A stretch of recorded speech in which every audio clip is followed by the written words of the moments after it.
Good afternoon, everyone. I'm Dr. Kavita, and I'm practicing at Kavita Skin Clinics, Rajahmundry. A little about me. It's been 13 years since I passed my MD, and I've done my post graduation from KMC Manipal. And I've been practicing in Rajahmundry since 2 years, and earlier I was based at Hyderabad. So I'm going to talk about eczema today. Maybe I'm going to give you a brief overview of its signs and symptoms, and then little about eczema and the cause of it, so that it would be useful for you, and maybe you would know the right doctor to when to contact the right doctor for your signs and symptoms. Okay, so that you would understand the disease better. So, what is eczema? Eczema is a skin condition which is mostly seen in any age group. Mostly it is characterized by itching, and then there's redness or rash, and then sometimes there can be vesiculation or oozing, or sometimes there can be, it can be very extremely itchy, and then as the days go by, the skin there can be crusting, and then there can be skin changes like lichenification or thickening of skin also. So it's got a wide variety of symptoms, but the most common symptom is a rash on skin which is red and inflamed, and also itching is the main common symptom here.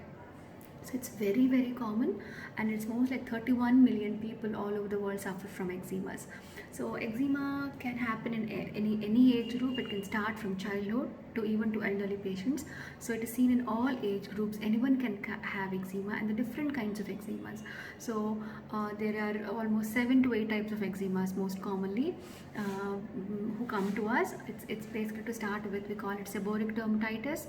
Then there is something called atopic dermatitis, and we have stasis eczema, nummular eczema, xerotic eczema, and there is also a lot of other conditions, allergic contact dermatitis, in relation to other allergic conditions, or different kinds of eczemas are there.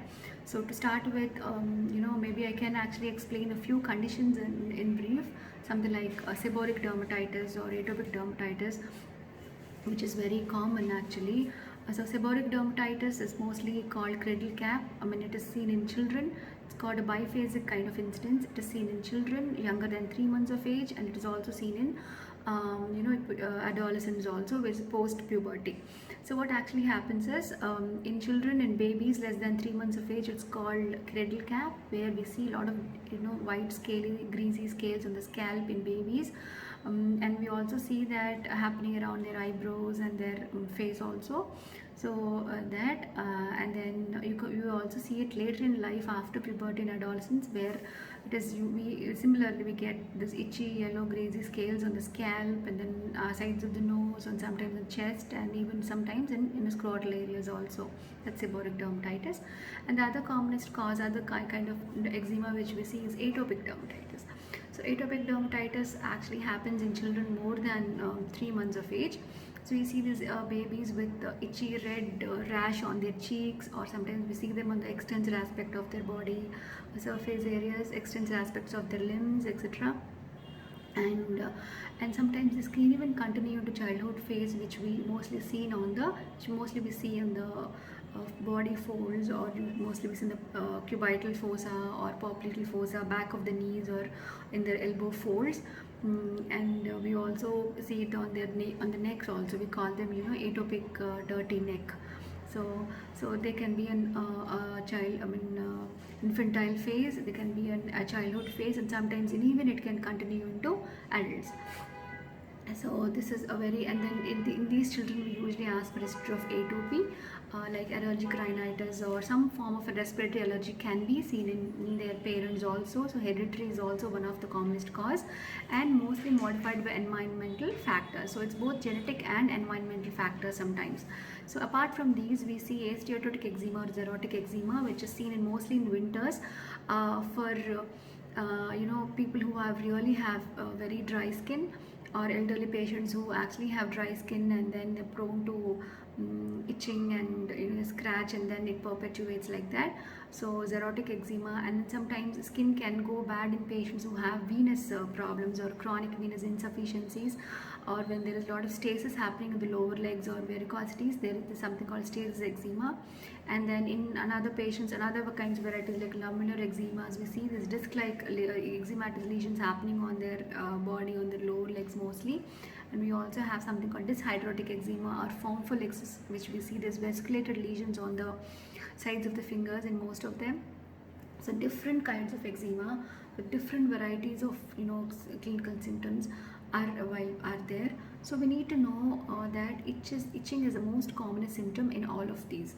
Okay, so what actually happens is when an irritant or an allergen from outside the body enters, or it kind of alters our immune system, or it kind of stimulates our immune system, and then it goes haywire, and then it produces inflammation, and if this inflammation causes these symptoms to in most of these conditions. So as I told, I discussed the various clinical symptoms, signs and symptoms of eczema, different kinds of dermatitis I've mentioned. So so we need to remember that it is difficult in different patients. Actually, it is your eczema or your itches, or maybe itching the same, but your kind of skin lesions are different from the rest. Okay, so it may not be the same as you see in yours, or the other patient is different. So you always have to consult a specialist when you have a problem actually. So it is not, remember, it is not contagious. It doesn't, you can't catch it from the other person, so you really don't have to worry about it. It is not contagious, but it can be it can be continuous, or it needs a little follow up. It needs initial medication with the doctor, consultation with the doctor, followed by medication, and sometimes regular follow up, so that it doesn't recur again. Okay, so then what else? Yeah, this is all about different symptoms of different signs of eczemas. So as I told, it is very itchy. It can be mild to moderate in some cases, or it can be sometimes very worse. So sometimes the itch can go very bad in some patients, because there is an itch scratch cycle basically. So when there is itch scratch cycle, the itching causes a lot of scratching, scratch again causes a lot of itching. It is a vicious cycle. So that is where the role of antihistamines come to play in eczemas. So the dermatologist would prescribe when a lot of medications like topical steroids or oral steroids or antihistamines and different kinds of medications, or they also prescribe topical immunomodulators.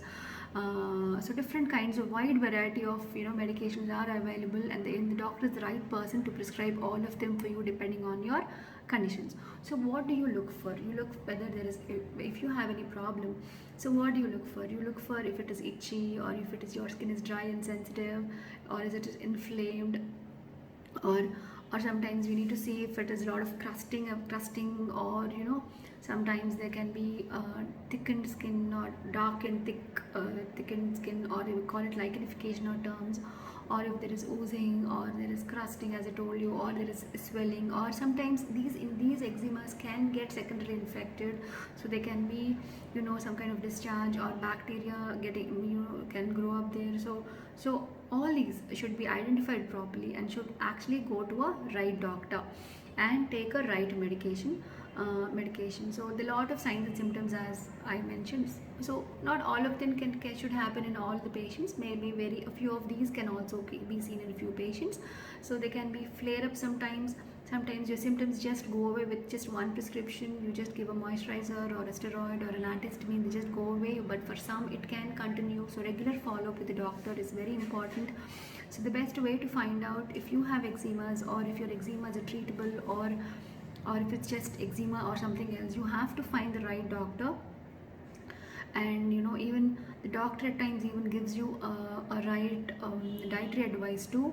Also, apart from their prescriptions, a right dietary advice, or sometimes even suggest you different kinds of clothing or you should be wearing, or different advices. All of them should be taken seriously. And you also have that medical professional dermatologists are the medical professionals who can look at your skin and ask about your symptoms, and then they can treat you in the right way. So all these things should be kept in mind. So eczemas are treatable. They're treatable. They're simple problems. When handled in the right way, they can give you a lot of relief. The medications can give you a lot of relief, and you can always get better, and your skin can always be healthy and back again when you use the right medication. medications, so we can be free of eczema also. So thank you, and thank you for giving this opportunity. I hope my this will be of great help for all of you who've been watching this. Thank you.